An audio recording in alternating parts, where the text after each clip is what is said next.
गेल्या आठवडाभरात सलग झालेल्या दरवाढीमुळे आधीच होरपळलेल्या सर्वसामान्यांना इंधन दरवाढीचा आणखी एक मोठा फटका बसण्याची शक्यता आहे.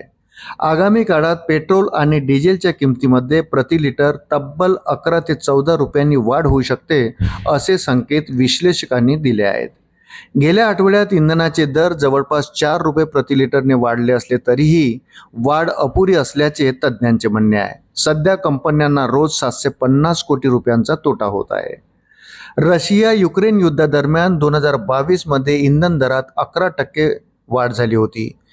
तर 2023 मध्ये कच्च्या तेलाच्या वाढत्या किमती आणि रुपयाच्या घसरणीमुळे दरात जवळपास 20% वाढ करण्यात आली होती.